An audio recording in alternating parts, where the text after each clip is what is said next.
स्वागत है आप सभी का हमारे इस YouTube channel open study area पर। अपना देश 15 अगस्त 2024 को अपना 78वां स्वतंत्रता दिवस मनाएगा। इस अवसर पर पूरे देश में हर्षोल्लास का नज़ारा अभी से भी नज़र आने लगा है। सबसे ज़्यादा इम्पॉर्टेंट चीज़ आज के इस वीडियो में ये है, उससे पहले कि मैं कुछ आपको समझाऊं, आप सबको भी हमारे इस YouTube channel open study area की तरफ से इस स्वतंत्रता दिवस की, इस इंडिपेंडेंस डे की ढेर सारी बधाइयाँ और ढेर सारी मुबारकबाद। आइए अब हम अपने मेन मुद्दे पर चलते हैं। दोस्तों, आज के इस वीडियो में हम आपको समझाने की कोशिश करेंगे कि 15 अगस्त के दिन और 26 जनवरी के दिन झंडा फहराने और ध्वजारोहण करने, इन दोनों में क्या अंतर है और झंडा 15 अगस्त के दिन किस तरीके से फहराना चाहिए और 26 जनवरी के दिन किस तरह से फहराना चाहिए, इसी बात पर आज हम डिस्कस करेंगे। और क्या है बिल्कुल कानूनन तौर पर इसको कैसे देखा जाता है, इस पर हम डिस्कस करेंगे। जैसा कि आप अभी देख रहे हैं, हमारे पास एक तिरंगा झंडा लहर रहा है, इसको लहराना कहते हैं। उसके बाद एक होता है फहराना और एक होता है ध्वजारोहण करना। दोस्तों, सबसे पहली बात यह है कि ध्वजारोहण हम समझाने की कोशिश करेंगे।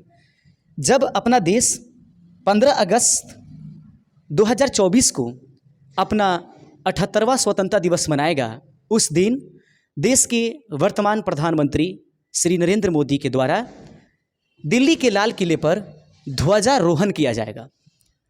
ध्वज फहराया नहीं जाएगा बल्कि ध्वजारोहण किया जाएगा। ये ध्वजारोहण क्या होता है, आप इसको समझने की कोशिश कीजिएगा।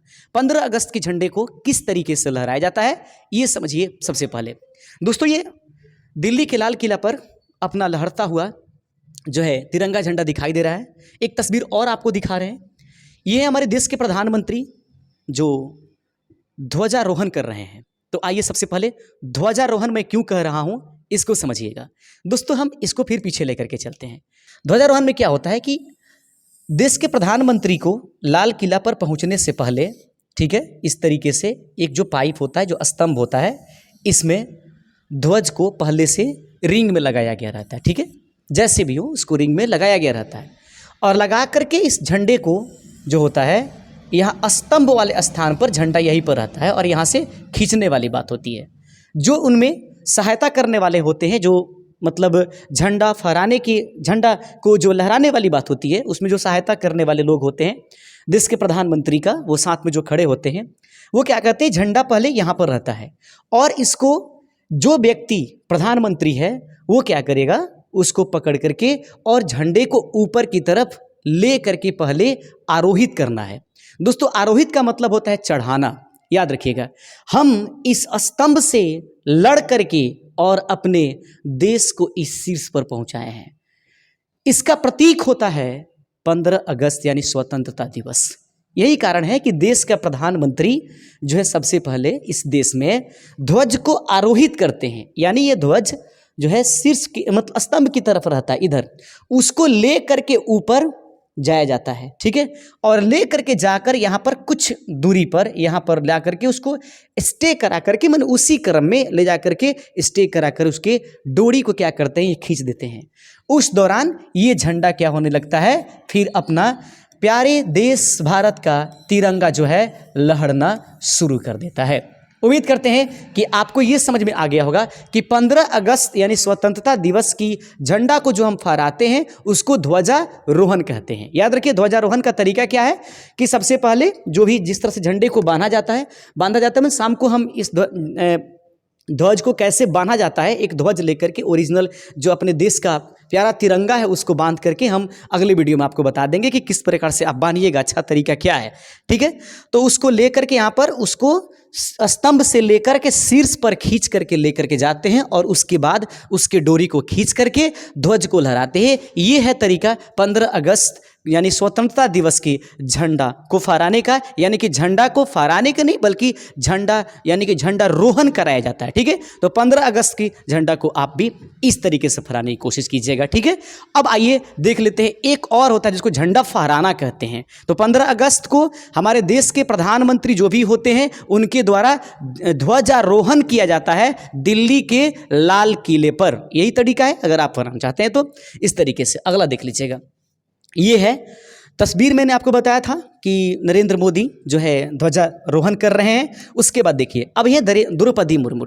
द्रौपदी मुर्मू हमारे देश की अभी वर्तमान में राष्ट्रपति हैं, महामहिम राष्ट्रपति। तो इनके द्वारा क्या हो जाएगा, इनके द्वारा ध्वजारोहण नहीं किया जाएगा, इनके द्वारा ध्वज को फहराया जाता है। तो ध्वज को फहराना किसे कहते हैं, आइए फिर से हम एक उसी चीज़ में लेकर के चलते हैं, ठीक है। और वहाँ पर एक ध्वज के पास हम आपको लेकर के चलते हैं। आइए देख लीजिए, ये ध्वज है। अगर मान लीजिए इसको फहराना है तो राष्ट्रपति क्या करेंगी, राष्ट्रपति का काम होता है कि वो ध्वजारोहण नहीं बल्कि ध्वज को फहराती हैं। और ध्वज को फहराने का काम क्या होगा कि सबसे पहले जो कर्तव्य पथ होता है, राजपथ याद रखेंगे, दिल्ली की राजपथ, कर्तव्य पथ पर जो है हमारे देश की कौन, राष्ट्रपति जो भी हो, महामहिम जो भी हो, वो जाकर के यहाँ पर जो झंडा लगा हुआ है अपना, उस झंडे के पास क्या करती हैं, जाती हैं। ऑलरेडी आज इनको जो झंडा फहराना होगा 26 जनवरी को गणतंत्र दिवस के दिन ये जब झंडा फहराएंगी तो उस समय क्या होगा ना कि ऑलरेडी जो रिंग होता है, इस रिंग में जो झंडा होगा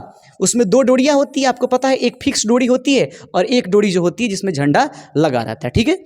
और एक मतलब फिक्स डोरी क्या होता है और एक में झंडा लगाता है, जिस झंडे वाले को खींचना होता है। तो ऑलरेडी यहाँ पर बांध करके रखा गया रहता है ऊपर की तरफ, यानी कि राष्ट्रपति झंडे को नीचे से ऊपर लेकर नहीं जाती हैं बल्कि उसको ऑलरेडी उसको फिक्स किया गया रहता है। और उस दौरान वो आती हैं या जो भी हैं राष्ट्रपति वो आएंगे और उनके द्वारा इसकी डोरी को खींच दिया जाएगा, ठीक है। और खींच करके और तिरंगा को यहाँ पर लहरा दिया जाएगा, समझ रहे हैं ना, तिरंगे को लहरा दिया जाएगा। उसके बाद राष्ट्रगान बजता है और उसके बाद क्या होती है, जो भी अपने स्लोगन होती है, राष्ट्रीय स्लोगन। इसलिए तो दोस्तों उम्मीद करते हैं कि झंडारोहण क्या है और झंडा फहराना क्या है और क्या है सही तरीका 15 अगस्त और 26 जनवरी को झंडा फहराने का।